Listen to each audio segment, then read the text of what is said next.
Hey guys, it's the Mad Master here. Wait, am I even on? Yeah, it looks like I am.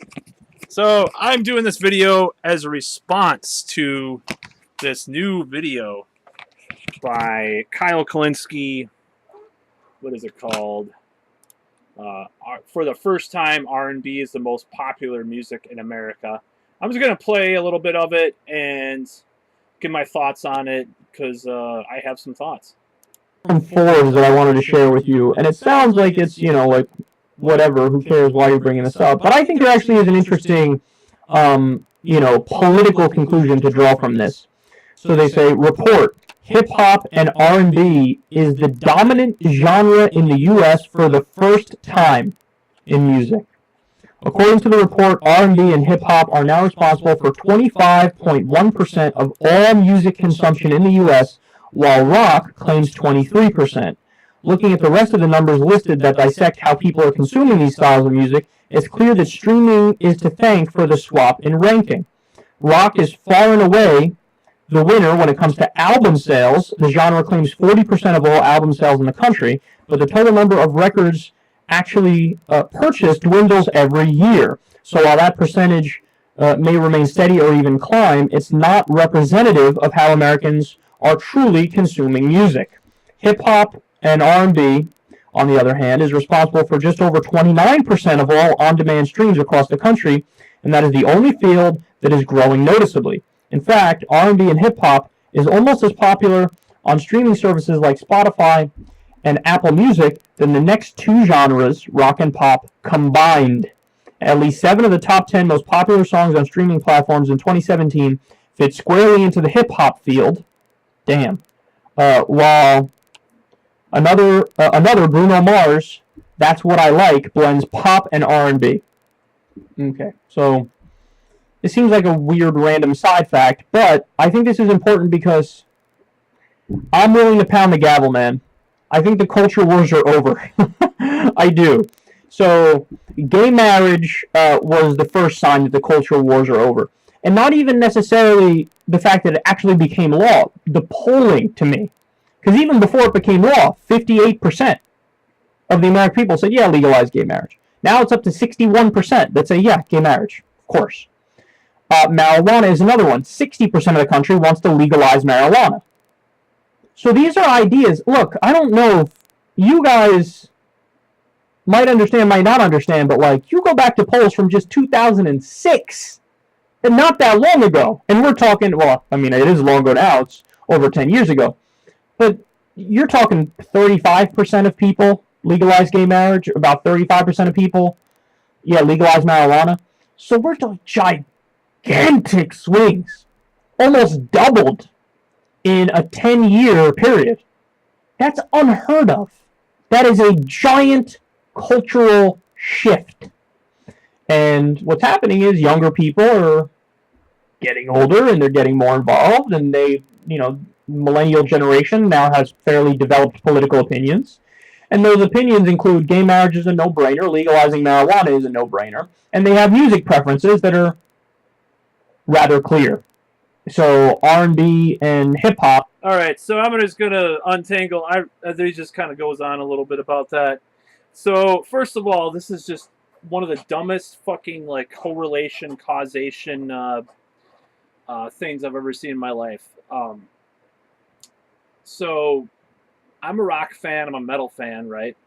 And there's a lot of comments on this thread, that definitely talk about this. So, all right, and that's me. Okay, yeah, I know hip hop is fucking very big in Europe, whatever. Alright, so, yeah, whatever. So, the first thing I want to say is that the way that Kyle is framing this is that progressive politics and hip-hop, not to mention mainstream hip-hop and R&B, are side by side. So, the thing is that rock and roll has always been, maybe up until more recently, a progressive genre as far as politics. It's just, you know, goes with the anti-establishment thing in the 60s and 70s. It was never about being some conservative dimwit. I mean, obviously there's Ted Nugent and there's Kid Rock, you know, people like that give it a bad name for, and they're not even the biggest people in rock or you know, metal or whatever. The second thing that I kind of unraveled for that is that one of the ridiculous things about this video is that the type or the actual specific type of hip hop or R&B that he's talking about is not really a very good example. So yeah, there's Bruno Mars is not too bad. You know, there's some artists out there that actually push it a little bit more towards being soulful and not using autotune. But the biggest artists a lot of the time are just these fucking vapid pop and rap artists that don't even have any message anymore. And you know, Ice-T talks about this. Like he talks about a lot of the new rappers just having no message. All they talk about is, you know, stupid materialistic shit. So, I mean, how progressive politically is that? You know, it's so ridiculous. This video just, I don't know, it seems like he's defensive about, you know, liking rap or hip hop and being progressive or something. Like, I know Dr. Dre's in his trailer. You know, there's nothing wrong if you like a style of music. It's just, it's like he's like saying, see, I can, you know, see, we millennials, man, they like rap and hip hop and R&B. We're better. Oh, you know, all the people that like the other stuff. Oh no, they can't be progressive because, you know, that's because it's more popular. It has nothing to fucking do with that. That's just a straw man fucking, you know, logical fallacy that, oh, you can't be progressive or liberal and be in a rock or country. Well, country is that's a little more understandable, but rock has never supposed to be, in the beginning at least, an establishment conservative genre. Metal is mixed, maybe not on the right, mainstream right, as much as country, but look at what has been popular in Europe for the last 30 or 40 years. Metal has been huge in Europe. They have these metal festivals with hundreds of thousands of people attending, and they are not right-wing in Europe. The governments that are elected are not fucking right-wing. The people that are into metal are probably not right-wing, unless you're talking about like this Nazi black metal people, like a certain Rageaholic, who I like to call Nazi black metal because he's a fucking Trump tard. But anyways, this is the dumbest video I've ever seen on this channel. I disliked it because it was so stupid. This is one of my dislikes. I thought it was fucking stupid. It just doesn't make any sense. It's logically fallacious. It's full of shit. It's so stupid.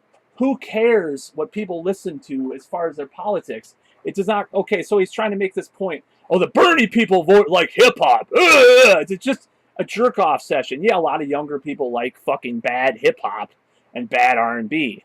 You know, there's too much auto-tune dance fucking EDM garbage they play at the clubs. People happen to like it. People always like bad music.